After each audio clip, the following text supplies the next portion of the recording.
as you know the news, brother, I got raised to the lead editor, and my main question today is gonna be how to give the feedback properly, because sometimes I struggle with that because you know like I'm the kind of perfectionist. I mean, this is what it takes to get like to the certain milestones on the editing career, to being perfectionist.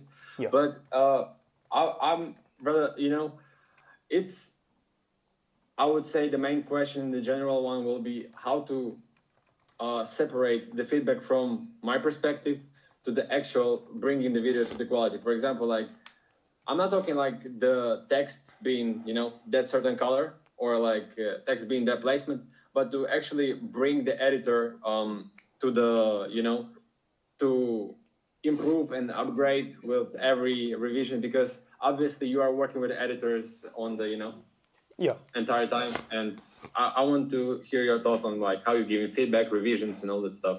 Yeah, I got you. The biggest thing when it comes to giving editors feedback and getting them to improve, it's less about the actual feedback, it's more about setting expectations correctly. So the actual communication and relationship you have with the editor, that actually matters more because it'll change how well they do the revisions.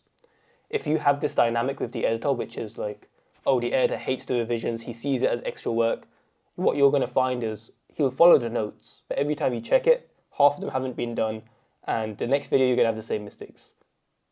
So what I care more about is telling the editor up front, and I say this even in the hiring process. I tell him, okay, just a quick heads up, I'm a dick when it comes to revisions. Like, I'm going to give you more revisions than anyone has ever given you, especially on these first few videos. But my intention is so that after the few videos, I never have to do that again. Are you okay with that? Some will say yes. Some actually have said, sounds kind of annoying, or I can hear hesitation. We just won't hire them. Like the editors that I have now, one of his name's Lewis. This guy literally thanks me after the revisions. He's like, holy crap, I never saw half of these things, but I totally agree. And he told me, every other person that's given me revisions, I never liked it, but with you, I actually agree with the revision, so I don't mind doing them.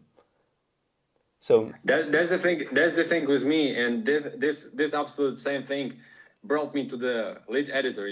Because they, like, for example, I like on my first 3 videos, I suppose, I had like 100+ revisions on each one. yeah, But I would sacrifice this first 3 to never had like 20+ revisions on like 30, in the future.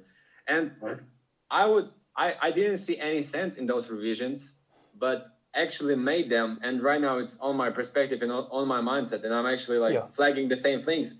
And I'm in the same situation, but right now I'm in the reviewer. The editor doesn't get a sense of these revisions, but I sometimes don't know how to deal with it. Like, honestly. I got you. I mean, I'm literally about to turn Lewis into the editing manager, most likely, so it is going to be helpful for you as well. The main thing with revisions is you want it to be something where they can change behavior around it.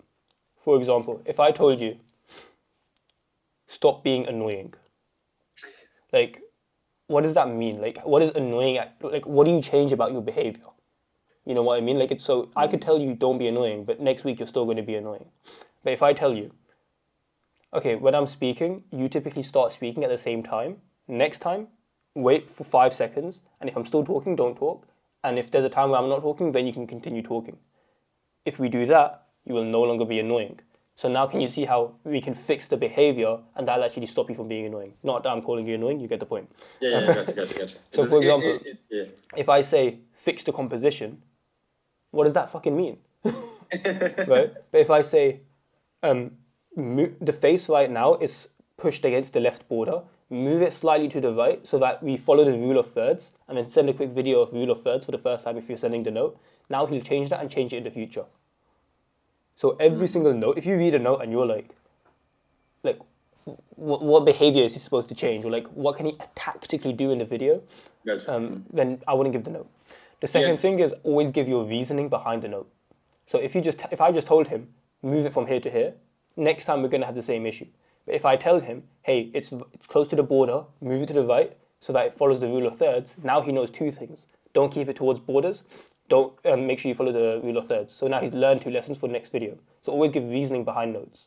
If I'm saying cut from here to here, what I always do is I put one note saying cut from here, The second note is to here, and in brackets I'll always give the reason. Oh, this information, while technically not repeated in terms of exact words, the point was repeated. So then I'll leave that, so next time he knows, oh, when there's a repeated point, I'll take it out. So reasoning is super important. There was one other thing, give me a second to think about it.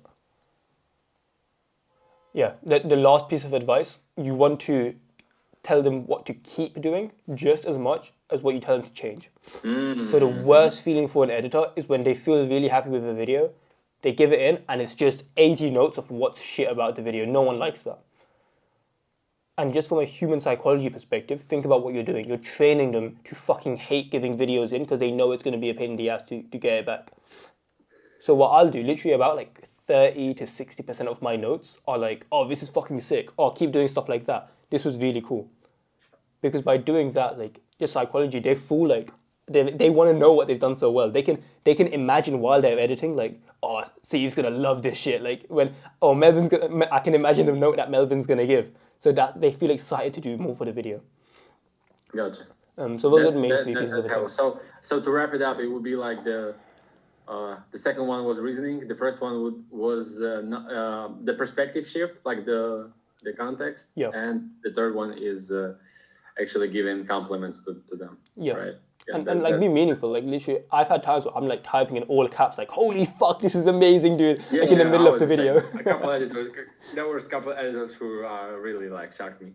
Yeah. I'm trying to compliment every like the great animation, and nothing, even not the great, but you know. Yeah, I mean, regular stuff.